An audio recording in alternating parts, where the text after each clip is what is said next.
Hello student, this is your 17th lecture of electrical machine 2. Today we are discussing about the explained torque slip characteristics of single phase induction motor. Okay, so we already seen the torque slip characteristics for the three phase induction motor. Okay, so today we are see how we can draw the torque, how we can draw the relationship between torque and slip, or we can say that between torque and speed. Okay, so on the y-axis we have a torque. Okay, on the x-axis we have a slip. Okay, so at the origin we have a slip as f is equal to 1 and as b is equal to 1.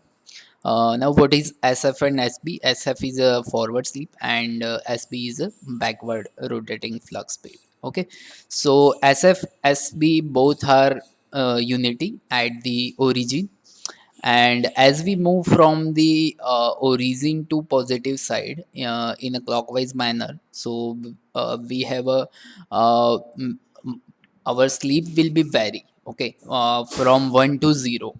Okay, so at the end of x axis we have a sf is equal to 0, and at the same time we have a sb is equal to 2, which is a maximum value of sb. So you can also calculate by using the formula like s is a forward slip and backward slip is a 2 minus s. So put the value of sf and you will get the value of sb. Okay, so in clockwise you can see that our torque is start increasing, resultant torque. If you want to see the separate torque, then we can see that the forward torque is a maximum at the origin. Okay, then it will get increase and reach to its maximum torque. Okay, so what is the starting torque for the forward region? This is a starting torque, this one is a starting torque. Okay, so then our forward torque will increase and gain its maximum value, and then it will start decreasing. Okay, at the same time, what is the backward torque? Backward torque is also like the forward torque, but in a negative direction. So it has a negative value. So at the origin, we have both starting and forward and backward torque have a same value, but in a opposite manner. So we get the resultant torque is equal to 0. But as we move, or as we give the direction to the rotor in any manner, if we give the rotation in a clockwise direction, then our backward torque will start decreasing. Okay, our backward torque start decreasing and reaches to the 0. Okay, but at the same time our forward torque will increase. Okay, so we got the resultant torque in a positive direction. Okay, similarly, if we give the anti-clockwise direction, and then at that time our backward torque will gets increase in negative portion, and our forward torque will decrease and reach to 0. Okay, so we got the our resultant torque in a negative direction. Okay, so this is the torque and slip characteristics for a single phase induction motor. So this is quite different from the three phase induction motor, because here we have a forward and backward torque. Okay, tf and tb. So what is the slip at the negative end? Sf is equal to 2 and sb is equal to 0. Okay, so this is the characteristics.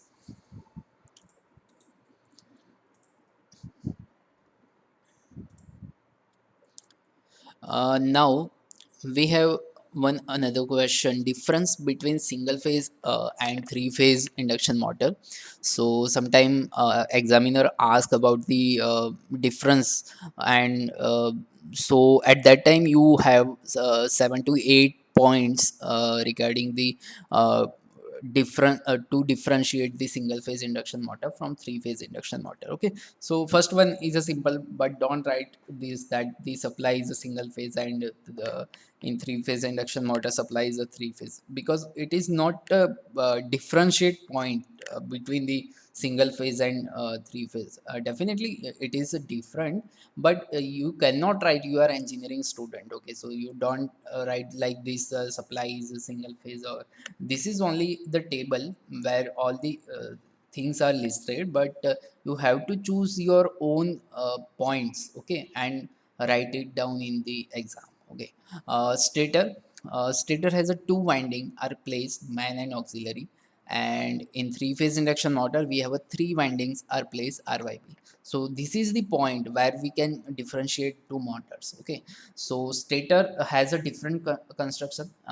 In single phase induction motor we have a two winding, which is a main and auxiliary, or whereas three phase induction motor does not have any auxiliary winding. It has only three windings are placed in a geometrical form. Okay, so R by B.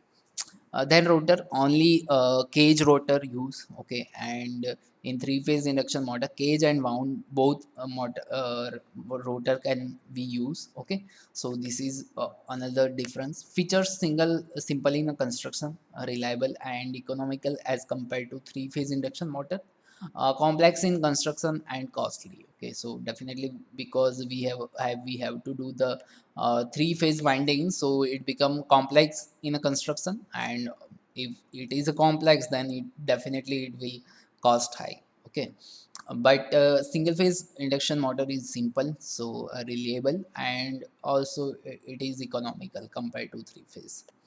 Maintenance, they are easy to repair and maintain because of simple construction, and difficult to repair and maintain because of complex construction.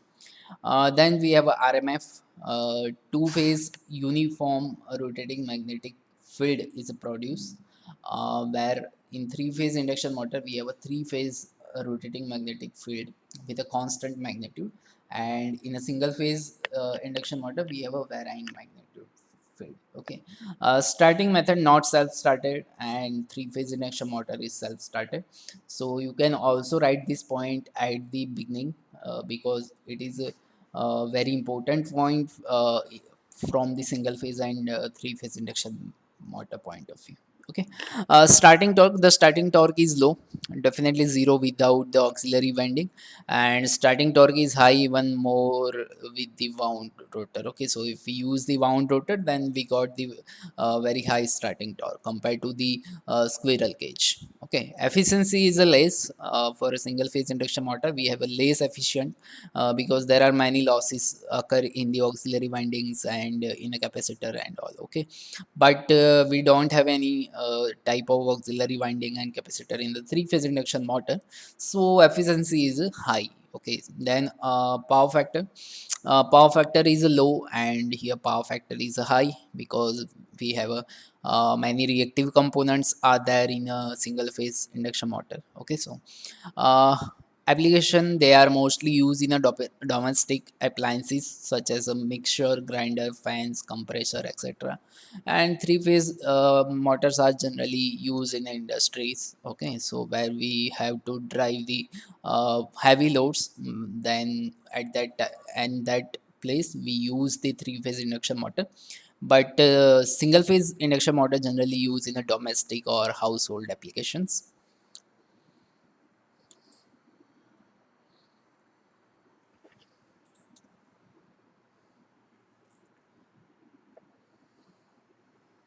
Okay, so we have one another question,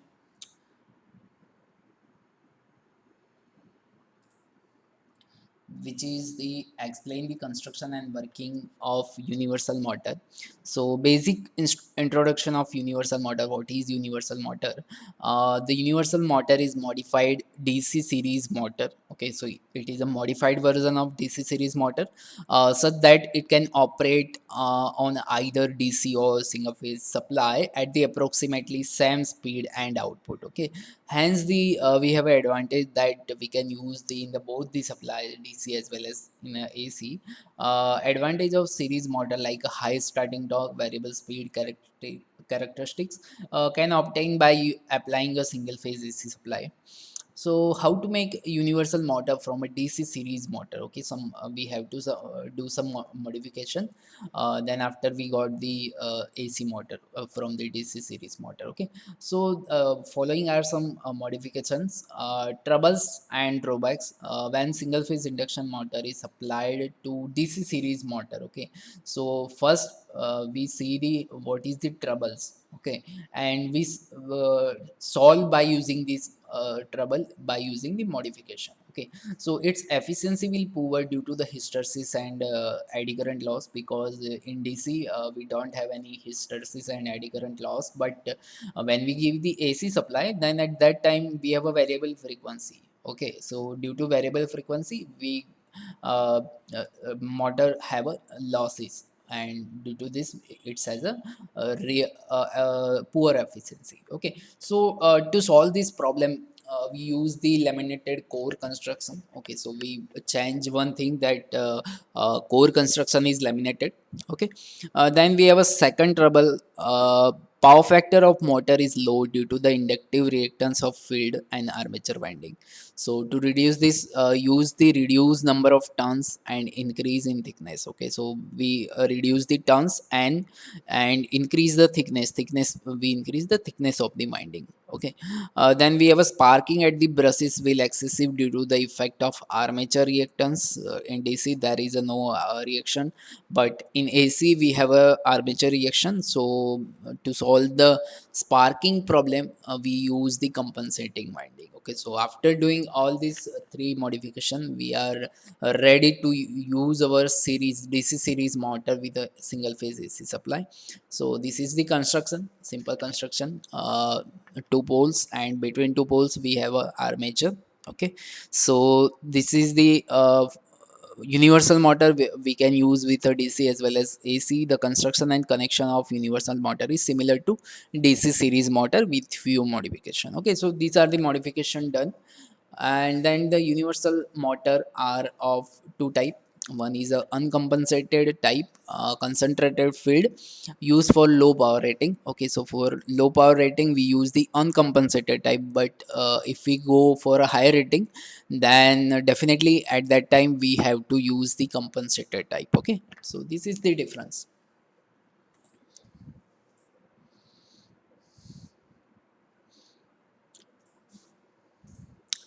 In case of large universal motor, compensating winding is used for reducing the armature reaction and to improve the commutation. Okay, so the we already see we have two troubles like in armature reaction and poor commutation. So we have to use the compensating winding to reduce this two problem. Okay, this winding may be connected in a series with armature.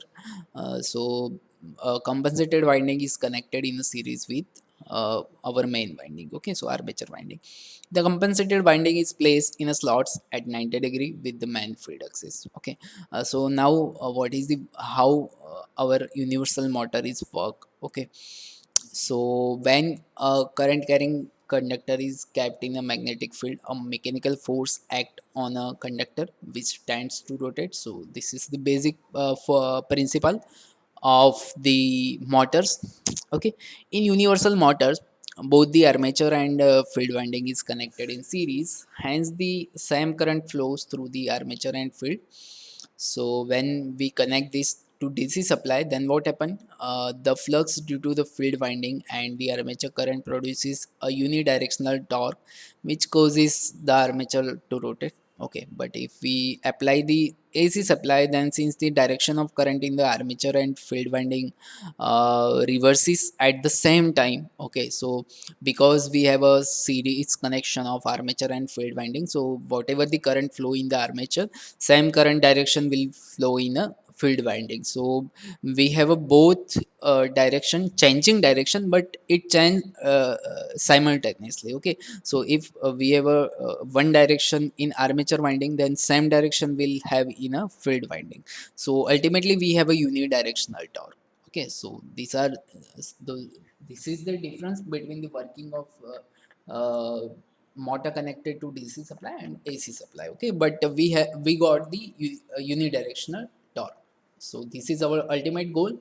Hence, the regardless of DC or AC supply, universal motors can develop the unidirectional torque. Okay, application. What is the application? Universal motor are cheaper and are available for power rating up to 500 watt. Okay, so we can use this motor in a vacuum cleaners, drink and food mixers, portable tools and drills, electric savers, domestic sewing machine and blenders. Okay, so these all the application where we want to connect the motor like with the DC or AC, so at that time we use this motor. Okay, so all these motor are can be used with the DC as well as AC, but they're rating up to 500 watt. Okay.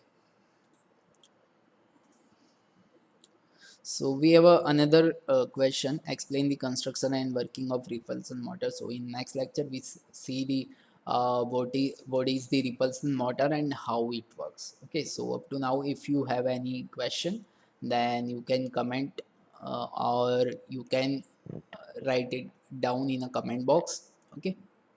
Thank you.